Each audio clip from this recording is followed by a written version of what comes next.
Hello everyone, welcome back to Education Express. Now today we will start with the supply chapter, theory of supply. If you remember, we have done the demand theory. When you had seen the demand theory, we saw this demand concept from a buyer's point of view. And if you remember the law of demand, when price rises, demand falls. So it was particularly from a buyer's perspective. Now if you go to see this supply theory or the theory of supply, this is from a seller's point of view. You have to understand a very simple concept that in the theory of supply chapter, you are seeing from the seller's point of view. You are seeing from the supplier's point of view. You are seeing from the producer's point of view. So here, whenever the price will rise, the seller is ready to offer more at a higher price. That you need to understand. That is the basic funda of this particular chapter. Now, to start with the concepts in the chapter, the first concept what you should know is about the total output. My first concept is total output. What do you mean by the total output, or what is output? Output is the sum total of quantity, or commodity. Output is the sum total of, or the sum of the quantity, you can say anything, of the commodity which is produced, in a given period of time. So the total quantity of commodity that is produced in a given period of time is called as total output. So output is what? कि last final आपका बनके क्या आया? You will get your output from what? From your inputs. So when inputs will be implied in the process of production, you will get an output. So output is the sum total or sum of all the quantities of the commodity which is produced in a given period of time is called as total output. Your output depends upon your inputs which you use in the process of production. Examples of inputs: raw materials, labor, machines, whatever you are using it, they will all come under your inputs. And when there will be production, then only there will be consumption. Production ही नहीं होगा तो consumption होगा कहां से? So that is basically called as total output. That is the first concept. This all comes in definition for 2 marks. So the entire para needs to be written. Second one, after output, the second concept what you should know is stock. Stock. Stock is the quantity of commodity. Stock is the quantity of commodity that is offered for sale. Quantity of commodity that is offered for sale is called as stock. मतलब कितना माल ready है बेचने के लिए जो आपके पास stock में है. See, when you will have stock, then only you will be able to supply. Stock ही नहीं है तो मैं सप्लाई कहां से करूंगा? So you need to know what is stock. The quantity of commodity that is available for sale or that is ready for sale is called as stock. But at a point of time. Remember, you need to know this is in a particular point of time. Why I am saying point of time? Because वो time पे आपके पास कितना available है, your stock will not be always constant. It can be more, it can be less, or you may not have any stock. That is why we consider stock in point of time. So stock is the goods which are made available for sale in a particular point of time. That is called as stock. If there is stock, then only there will be supply. Without stock, there cannot be no supply. For example, If I have mangoes, then only I can supply mangoes. But if I don't have a stock of mango, can I supply mango? Not possible. So the goods which are available for sale at a point of time. Right now I may not have a stock of mango, but maybe after 5 days I may have some 10, 20 dozens of mango to sell. So that is why I said stock is for a period of time. For a point of time. Stock is at a point of time. Remember that. Okay. Now this stock is basically more than supply. Stock is normally more than supply. But there are some exceptional case, like in case of perishable commodities like eggs, milk, fruits. If you go to see in case of perishable commodities, stock can be equal to supply. Stock cannot be more than supply. Why, sir? Because perishable commodities means what? Those commodities which have a very short span of life. So I can't store them for a long period of time. So in case of perishable commodities, stock at the most can be equal to supply. But stock cannot be more than supply. So sir, stock can be more than supply in which case? Stock can be more than supply in case of durable commodities. Durable means which are long lasting. You say furniture, you say mobile phone, I can stock them and I can keep them. So in those cases, stock is more than supply. But in case of perishable commodities, stock is equal to supply. Is that very clear? So that was your concept of stock. Now coming to the third one. What is supply? Your chapter, so the meaning of supply. What is supply? Supply is the quantity of goods or the quantity of commodities which is offered for sale by the producer. It is the quantity of goods or quantity of commodities, anything you can write, goods or commodities, which is offered for sale by the seller at a particular period of time. Now here it is not at a point of time, it is at a period of time. Maybe weekly, maybe monthly, or maybe yearly. So supply is the quantity of goods which are available for sale, in a particular period of time. Period of time over here is maybe a week, a month, or maybe a year. Now, very interesting thing to note. Stock is a potential supply. Stock is a potential supply. Potential because right now it is just stock मतलब आपने जमा करके रखा है. So it is a potential supply. Whereas supply, you are ready to sell them ना. So it is a flow concept. Remember, stock is potential supply, whereas supply is a flow concept. Flow मतलब चलते रहने वाला, बिकना ही है आपका माल. So this is a potential supply, whereas your supply is a flow concept. So these three meanings are very, very important for 2 marks: output, stock, and supply. I told you before the start of the chapter also, supply you need to see from a seller's point of view. Okay? So जब price बढ़ेगा, supply will also be what? More. Because seller's main motive is to earn profit. That is the reason why. So one more time, what is supply? Supply is the quantity of commodities which are offered for sale at a given period of time. Your period of time will be maybe a week, a month, or a year. And supply is always measured in terms of price, quantity, and time. Same way like demand also. Price, quantity, and time. ये तीनों में होना चाहिए, then only supply will be there. I'll give you that example again. A shopkeeper is offering to sell 10 kgs of food grains.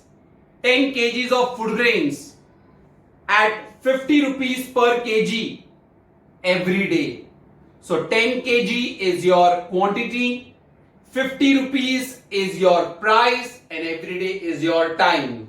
So that is called as supply. Remember, stock is a potential concept. Potential because it is in a stored form. Okay, it is right now you have stored to supply, but in supply you are already selling it. That is why it is a flow concept. Is that clear? So we finish with this thing.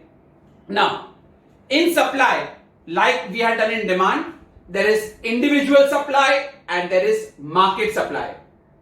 What do you mean by individual supply? What do you mean by individual supply? Individual supply schedule we are doing.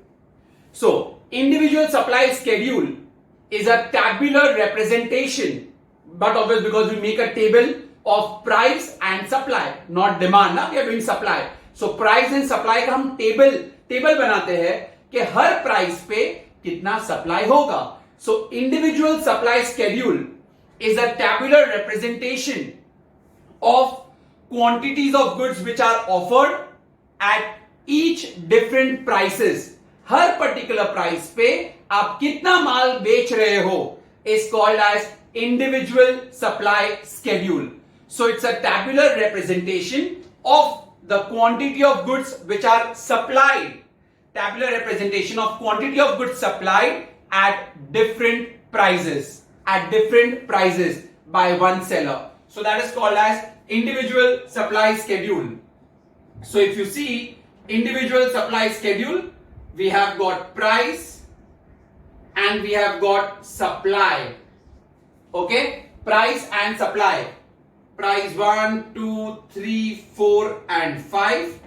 Supply 100, 200, 300, 400 and 500. Supply is always in terms of kg. So if you go to see at each particular price, how much is the seller supplying is given. At price 1, the supply was 100 kg. At price 2, supply is 200 kg. So if you go to see, with each increasing price, the supply is also increasing because seller's main motive is to earn profit. So जब भी price ज़्यादा होगा, he'll be ready to supply more of the quantity. So at price 5, supplying what? 500 kgs. So this is your individual supply schedule. So individual supply schedule is a tabular representation. The word tabular representation should be there in your definition. It's a tabular representation of the commodities which are offered for sale at different prices. So हर एक price पे आप कितना supply कर रहे हो, that is called as your individual supply schedule. Now if you go to see the individual supply curve, इसका diagram भी तो बनेगा but obvious. So individual supply curve, what is the meaning of that? It's a graphical representation of individual supply schedule. जो आपने supply schedule बनाया है, उसका ही तो आपको represent करना है. So it is a graphical representation of individual supply schedule. That is called individual supply curve. So now we are making the individual supply curve.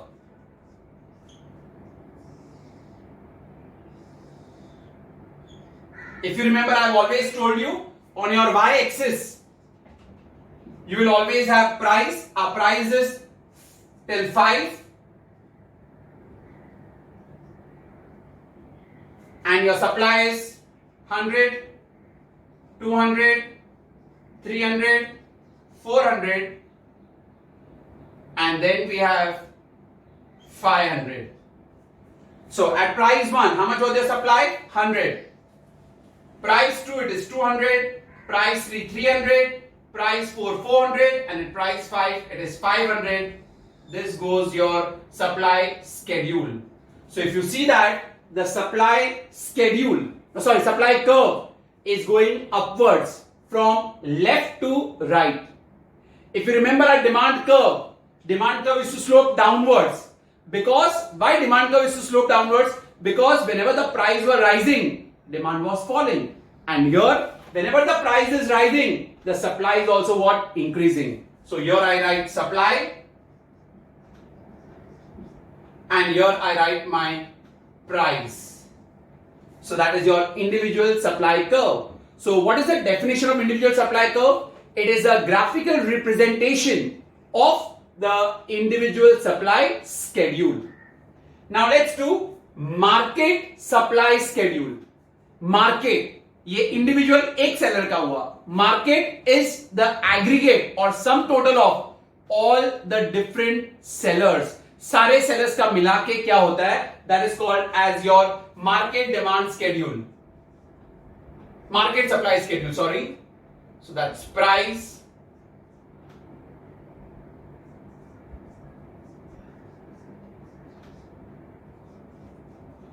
so we have taken three sellers A, B and C. Price 1, 2.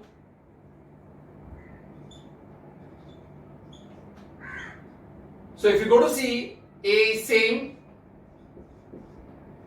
Price is increasing, supply is also increasing, which we have been doing it. Now for B, you start with 200.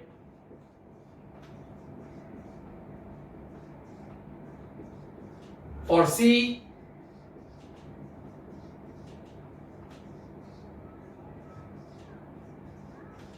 and then you do the total 600,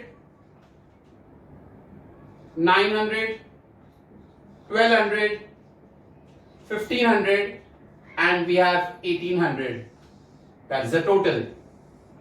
So if you go to see what is market supply schedule. Market supply schedule is the quantity of goods which is offered for sale by different sellers at different prices, or you can say the aggregate of all the sellers at different prices, because we've done an aggregate also, total bhi aapne kar diya hai. So that is called as market supply schedule. Now, what is market supply curve? MSC, market supply curve.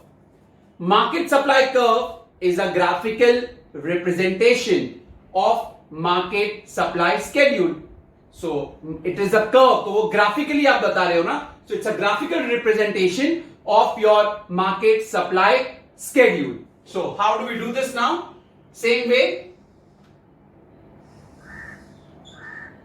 Again, price will be on your y-axis, supply will be on your x-axis. So we have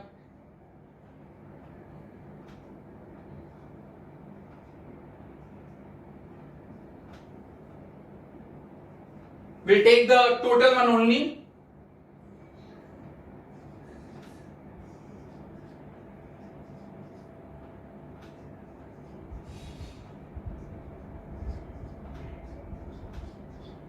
At price 1, how much was the supply? 600. Price 2 it was 900. Price 3 it was 1200. Price 4 it is 1500. And price 5 it is 1800. And that is your market supply curve. So again, this curve is also moving where? Upwards only. So remember, supply curve will always move upwards. This is your supply. This is your price. So whenever you are asked the definition of individual supply schedule or market supply schedule, you need to write a definition. You need to also draw the tabular representation, and you need to tell them at price 1 which is low, so supply is also low at 100 kgs. Price 5, as the price is highest at price 5, the supply is highest at 500 kgs. That also you need to write how it is given and draw the tabular representation. So this 5 things what we have done till now, that is total output, stock, supply, individual supply schedule, market supply schedule, and their diagrams. All are very, very important till now to understand the concept of chapter for all your 2-2 marker define and explain. Is that clear? Now, moving forward, we have now explain the law of supply with assumptions and exceptions. How we've been doing your law of DMU, we've been doing your law of demand, and now we come to the law of supply. Again, a potential answer for 8 marks. Individually can be asked for 4 marks also. So, what do we have now in your law of supply? Your introduction, how we've been doing for DMU and for demand. Same way you will say the start and the introduction. The introduction goes, the law of supply is propounded by Dr. Alfred Marshall. He is the only one who had propounded law of DMU as well as the law of demand. So law of supply is propounded by Dr. Alfred Marshall. According to Dr. Alfred Marshall, other things being equal, I told you before any law you need to write other things being equal. So other things being equal, when the price of a commodity rises, the supply also rises. And when the price of a commodity falls, supply also falls. If you want, you can write this, or you can write this one also. Larger quantities of goods will be offered for sale at a higher price than at a lower price. I repeat, law of supply, other things being equal, larger quantities of goods will be offered for sale at a higher price than at a lower price. Simple सी बात है ना, ज्यादा quantity आप कब बेचोगे? At a higher price than at a lower price. You are not selling larger quantities at lower price, you are selling your larger quantities at higher price. Perfectly correct. So larger quantities of goods will be offered for sale at a higher price than at a lower price. Thus supply and price, they both are directly proportional to each other. Supply and price, they both are directly proportional to each other. Why directly, sir? When price is rising, supply is also rising. When price falls, supply also falls. That is why they are directly proportional to each other. So if you see the sequence of events when you write your law of supply for 8 marker, first one will be your introduction. Who gave the concept of the law of supply? It was given by Dr. Alfred Marshall.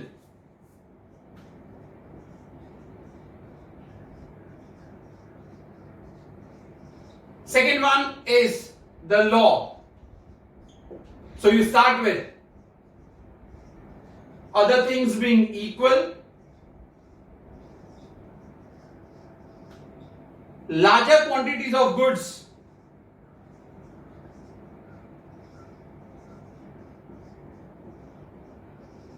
will be offered for sale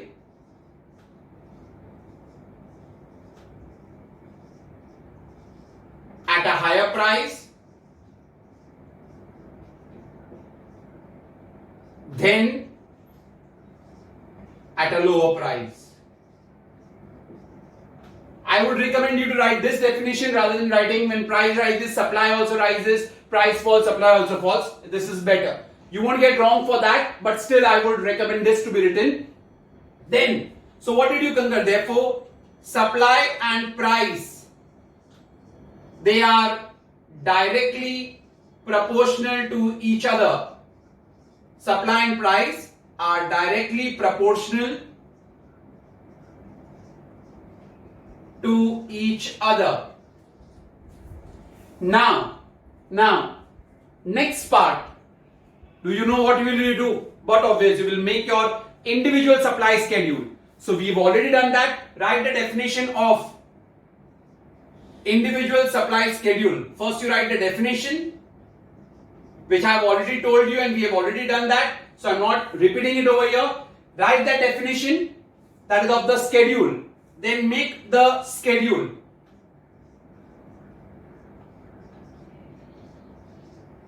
After you make the schedule, now draw the diagram. The schedule and diagram is of individual schedule only. Here you don't need to mention about market supply schedule or market supply curve. You need to write the definition. Mind you, individual supply schedule का definition पहले लिखना है. Then draw that tabular representation how we had done about price and supply. Then you draw the diagram. Is that very clear? So till here, when you complete it, and after diagram, I'm just drawing it in short right now, the diagram.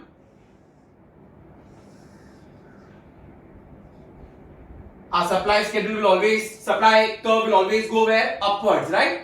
And if you remember our schedule, just in short, price, supply, price 1, 2, 3, 4 and 5, supply 100, 200, 300, 400 and 500. Do mention that.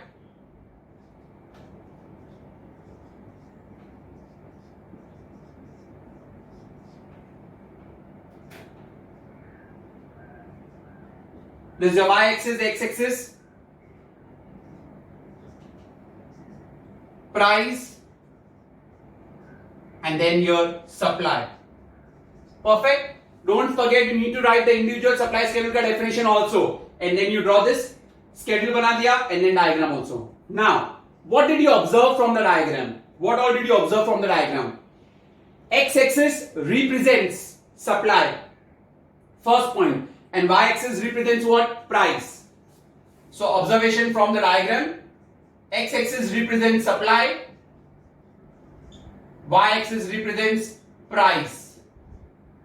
Second point, supply curve. Where do you think so is the supply curve going? Supply curve moves upwards from where? Left to right. So supply curve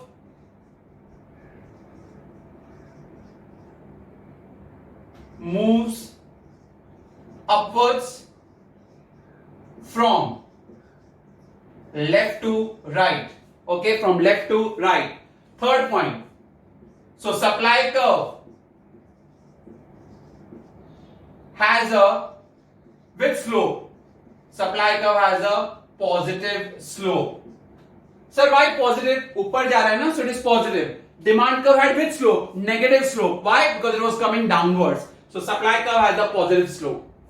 So these are the 3 points what you write, what you observe from the diagram.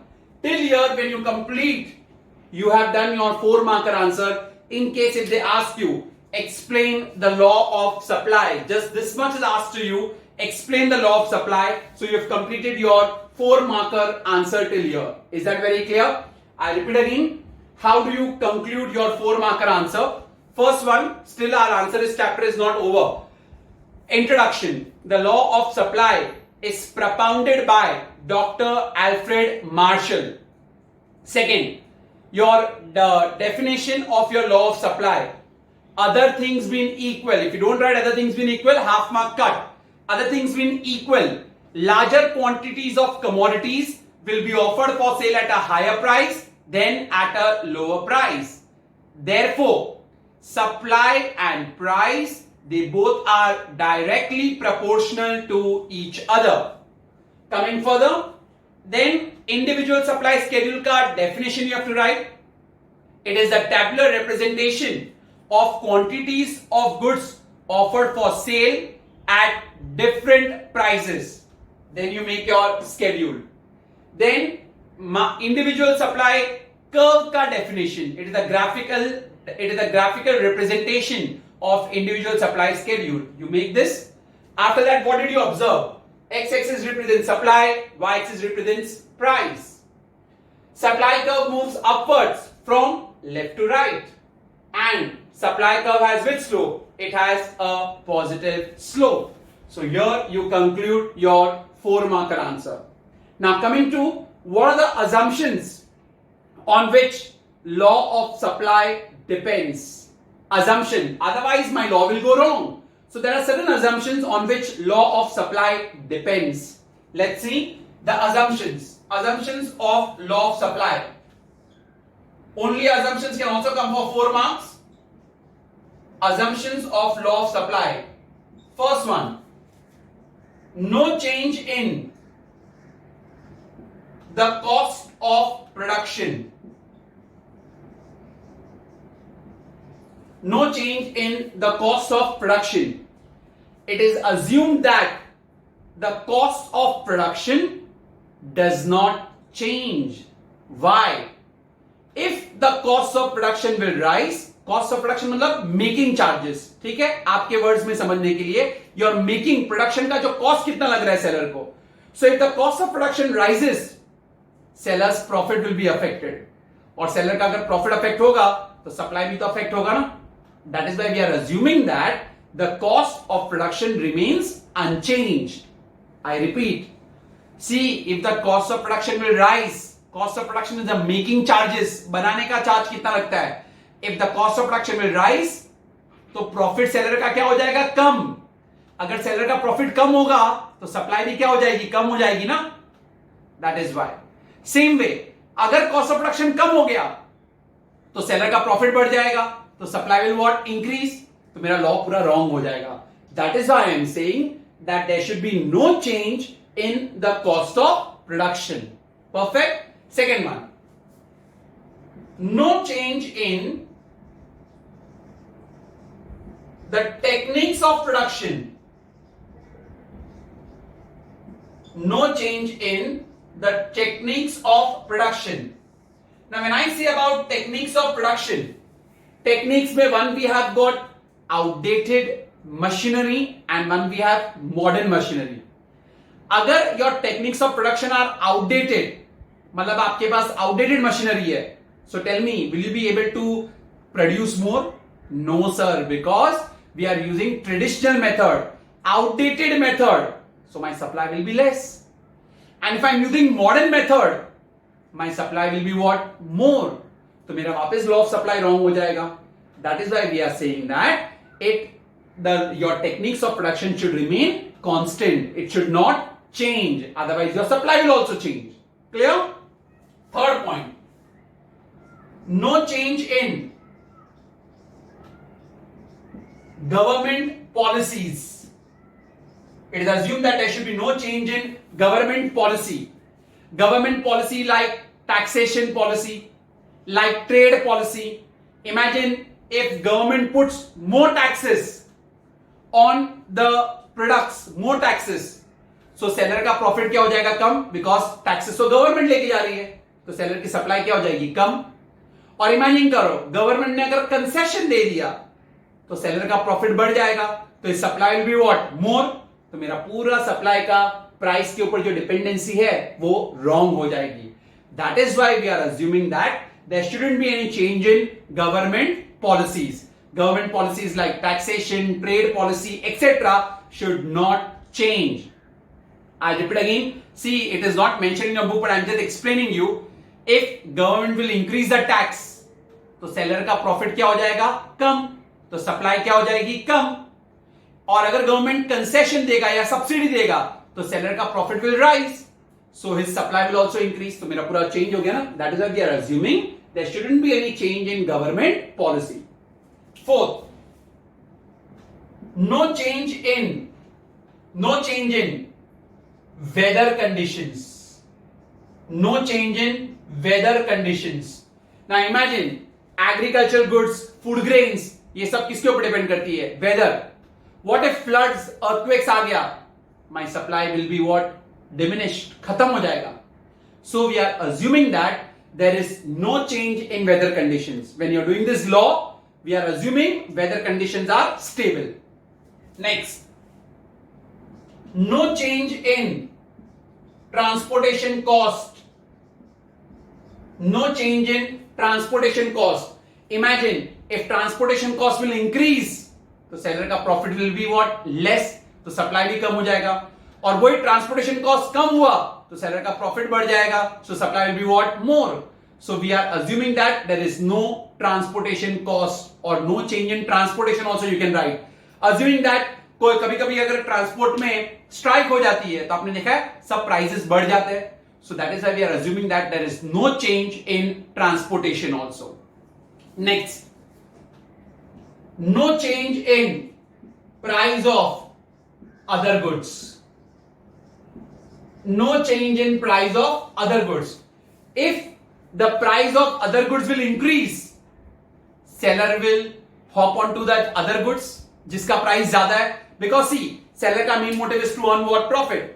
तो अगर seller के पास दो option है, commodity A और commodity B, दोनों का price पहले 5 था. Seller was producing commodity A. What if B का प्राइस 10 रुपीस हो गया? तो अभी seller क्या प्रोड्यूस करना चालू करेगा? A के B? B, because B में ज्यादा प्रॉफिट मार्जिन है. So we are assuming that there is no change in price of other goods. All goods are constant. That is why law के आगे हमने लिख दिया था ना, other things being equal. Got it? So we assume that there is no change in price of other goods. Otherwise, seller will supply more of that other goods and less of which is he producing currently.